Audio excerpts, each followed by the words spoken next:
நீங்கள் துபாய்க்கு போகும்போது நீங்கள் இதுக்கு பார்க்க போகிறீங்களா, அப்போ போய் ஏன் எங்களையும் சேர்த்து அழைச்சிட்டு போக மாட்டேங்கிறீங்க, எங்கள் மதத்தையும் சேர்த்து கொண்டு போக மாட்டேங்கிறீங்க. நீங்கள் வெளியில் போய் முக்காவுக்கு அப்போ ஏன் எங்களை சேர்த்து அழைச்சிட்டு போக மாட்டேங்கிறீங்க? ஏன்னா நான் சின்ன வயசுலேருந்து முஸ்லீம் ஸ்கூலில் படித்தேன். எனக்கு நான் பக்கத்தில் நான் 9வது வரைக்கும் படித்தேன். நான் அப்போ கேட்கையில் உங்கள் இதை இனத்தோட நாங்கள் சேர்த்து கொண்டு போக முடியாது. எனக்கு அது சின்ன வயசுலேருந்து ஆரம்பமாக எனக்கு இன்றைக்கி தான் சந்தர்ப்பம் கிடைக்கும். அது நான் கேட்டே ஆகணும். எனக்கு அதுக்காக நீங்கள் பேச முடியாது. சரி, இப்போ நீங்கள் சிறப்பு பயணமாக இங்கே இருந்து மக்காவுக்கு போறீங்களே, அந்த மக்காவுக்கு எங்களையும் நீங்க கூப்பிட்டு போறீங்களா? உரிமையோடு கேட்கறாங்க. எங்களையும் நீங்க அந்த மக்காவுக்கு கூட்டிட்டு போனா என்ன? பில்கிரிமேஜ் என்று சொல்லுவார்கள். அதை ஹஜ் பண்றதுன்னு சொல்லுவோம். அந்த ஹஜ்ஜுக்கு ஏன் எங்களை கூப்பிட மாட்டேங்கிறீங்க அப்படின்னு கேட்கறாங்க. பொதுவாக அந்த ஹஜ்ஜை பொறுத்த வரையில நாங்க உலகத்துல எங்க போயினாலும் ஹஜ் செய்ய முடியாது. எங்க மார்க்கத்தில் உள்ள சில சட்டங்களை உங்களுக்கு சொல்றேன். இப்ப நான் ஹஜ்ஜுக்கு போக நினைக்கிறேன்னு வைங்களேன், எந்த பள்ளிவாசல் நான் விரும்பிய பள்ளிவாசலுக்கு போய் ஹஜ் பண்ண முடியாது. மக்கா அதுல ஒரு கருப்பு கலர் கட்டடம் இருக்குதா இல்லையா, அதை எல்லாம் மக்கா பள்ளிவாசல் என்று சொல்லுவார்கள். ஆனா மக்கானா அது அந்த இடம், அந்த ஊரினுடைய பெயர் தான் மக்கா. அந்த கருப்பு கட்டடத்தினுடைய பெயர் காபா அப்படின்னு சொல்லுவாங்க. காபான்னு சொன்னா இஸ்லாத்தினுடைய நம்பிக்கையின் அடிப்படையில் முதலாக இறைவன் ஆதாம் என்கிற ஒரு நபரை படைக்கிறானே, அந்த நபர் இறைவனை வணங்கி வழிபட வேண்டும் என்பதற்காக, அந்த ஏக இறைவனை வணங்கி வழிபட வேண்டும் என்பதற்காக இந்த உலகத்தில் கட்டப்பட்ட முதலாவது அந்த வழிபாட்டு தலம் தான் அந்த காபாங்கிறது. அந்த கருப்பு கட்டட காபா இருக்குதா இல்லையா, அது ஆதம் அலைஹிஸ்ஸலாம் அவர்கள் இறைவனை வணங்கி வழிபட வேண்டும் என்பதற்காக இந்த உலகத்தில் முதலாக இறைவனை வணங்குவதற்காக கட்டப்பட்ட ஒரு ஆலயங்க. அப்ப இறைவனை வணங்குவதற்காக கட்டப்பட்ட ஒரு ஆலயமாக அந்த காபா இருக்குதே. இந்த உலகத்துல எங்க முஸ்லிம்கள் இருந்தாலும் அவங்க ஹஜ்ஜுக்கு போக நினைக்கிறாங்கன்னா அந்த கருப்பு கட்டடமாக இருக்கிற காபாவில் போய் ஹஜ் பண்ண முடியும். அதுல சில வணக்க வழிபாடுகளை நாங்க செய்வோம். அதை ஒரு 7 தடவை சுத்தி வர்றது, அங்க நின்று தொழுகிறது, சில குறிப்பிட்ட இடங்கள்ல தங்கி இருக்கிறது, அந்த ஹஜ்ஜுக்குன்னு சில வணக்க வழிபாட்டு முறைகள்லாம் இருக்குது.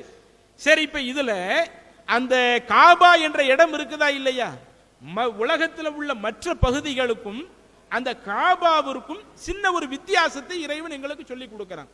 என்ன வித்தியாசம்? அந்த காபத்துல்லான்னு சொல்லக்கூடிய அந்த மக்காவினுடைய பகுதி அது புனித எல்லைகளாக அறிவிக்கப்பட்ட ஒரு பகுதி. புனித எல்லைனா என்ன? அந்த இடத்துல பேண வேண்டிய சில சட்டத்திட்டங்கள்லாம் இருக்குது. இப்ப நாம இந்த அதிராம்பட்டினத்துல இருக்கிறோம்.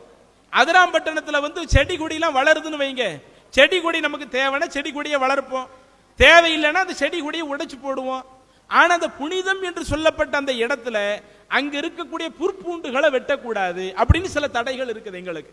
அந்த காபாவர் அதனுடைய சுற்றி இருக்கக்கூடிய சில எல்லைகள்ல அந்த எல்லையினுடைய அந்த இடத்தினுடைய மகத்துவத்தை புனிதப்படுத்துவதற்காக அதுல சில சட்டத்திட்டங்கள், குறிப்பிட்ட சில சட்டத்திட்டங்கள், மற்ற ஏரியாக்கள்ல அந்த சட்டங்களை நீங்க பார்க்க முடியாது. மற்ற எல்லாத்தையுமே நாங்கள் சமமாக பார்க்கக்கூடிய நாங்க அந்த காபாவினுடைய ஏரியா என்று வந்து விட்டால் அது ஒரு குறிப்பிட்ட சில எல்லையை இஸ்லாம் வகுத்து சொல்லுது. அந்த எல்லைக்கு உட்பட்ட இடங்கள் அது புனிதப்படுத்தப்பட்ட இடங்கள். புனிதப்படுத்தப்பட்ட இடங்கள்னா என்ன, அங்கு என்ன செய்யலாம் என்ன செய்யக்கூடாது என்பதற்கென ஒரு பெரிய ஒரு பட்டியலே ஒண்ணு இருக்குதுங்க.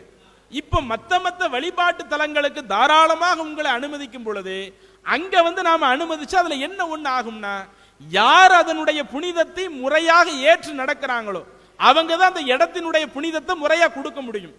இன்றைக்கு நீங்க என்ன செய்வீங்க, கோவிலே ஒரு புனித தலமாக நினைப்பீங்க. ஆனா இந்துக்கள் அல்லாத அடுத்தவர்களுக்கு அதனுடைய புனிதம் முழுமையே தெரியாது. யார் அதனுடைய கொள்கை ஏற்று இருக்கிறாங்களோ அவங்களுக்கு தான் அந்த இடத்தினுடைய புனிதம் நிறைய தெரியும். அதனுடைய அந்த புனிதத்தை பேணி அவங்களால முழுக்க நடக்க இயலும். அப்ப அந்த அடிப்படையில் அந்த காபத்துல்லாவினுடைய புனிதங்கள் பேணப்பட வேண்டும் என்பதற்காகத்தான், அந்த ஒரே ஒரு காரணத்திற்காகத்தான் அங்க என்ன செய்யப்படுறாங்க, போகிறது முழுக்க முஸ்லிம்கள் மட்டும் போறாங்க. இன்னும் அதே காபாவில் ஜித்தாவிலாம் போய் பாருங்களேன், ஜித்தாவிலாம் எல்லா மக்களும் கலந்து இருப்பாங்க. அந்த புனிதப்படுத்தப்பட்ட ஏரியா இருக்குதுல்ல, அதுக்கு வெளியே நீங்க பாத்தீங்கன்னா அங்கு யாரு வேண்டுமானால் போவாங்க, எல்லாரும் அதுலலாம் எந்த சிக்கலும் வராது. அந்த குறிப்பிட்ட ஒரு எல்லைக்குள்ள வருகிற பொழுது அந்த இடத்தினுடைய புனிதத்தை நாம சரியான முறையில் நடக்கணும்னா யார் அந்த சட்டத்தை முறையாக ஏற்கிறாங்களோ, அந்த சட்டத்தை முறையாக ஏற்கக்கூடியவர்கள் தான் அதனுடைய புனிதத்தை முறையாக பேணி நடக்க இயலும் என்கிற ஒரே காரணத்திற்காகத்தான் அந்த ஒரு விஷயம் வருதே ஒழிய, அதே இது இப்ப மதீனாவுக்கு போறோம்னு வைங்க, மதீனா அதுவும் ஒரு புனிதமான ஒரு இடம்னு பள்ளிவாசல் சொல்லுவாங்க, அங்கெல்லாம் இது போன்ற ரிஸ்ட்ரிக்ஷன் இருக்காது. வேற உலகத்துல எந்த ஒரு வழிபாட்டு தலத்துக்கு போறீங்கன்னு வைங்க, அங்க இந்த மாதிரி எந்த ஒண்ணும் கிடைக்காது. அந்த காபாவுல மாத்திரம் நாம அது ஒரு குறிப்பிட்ட செயலை செய்யணும், சில குறிப்பிட்ட காரியத்தை செய்யக்கூடாது என்கிற ஒரு கட்டுப்பாடு அந்த இடத்துல எங்களுக்கு சொல்லப்பட்டிருக்கிறதுனால யார் அதை முறையாக ஏற்று இருக்கிறாங்களோ அவங்க தான் அந்த ஒரு புனிதத்தை பேண இயலும். அதனால அந்த ஒரு விஷயத்துல தான் இப்படி இருப்போமே ஒழிய இன்ன பிற விஷயங்கள் எந்த ஒரு வழிபாட்டு தலமா இருந்தாலும் அது யார் வேண்டுமானாலும் தாராளமாக அனுமதிக்கலாம். முஸ்லிம் மட்டும்தான் வரணும், முஸ்லிம் அல்லாத நபர்கள் வரக்கூடாது, அல்லது ஆண்கள் மட்டும்தான் வரணும், பெண்கள் யாரும் வரக்கூடாது என்கிற எந்த ஒரு கட்டுப்பாடு இல்லை.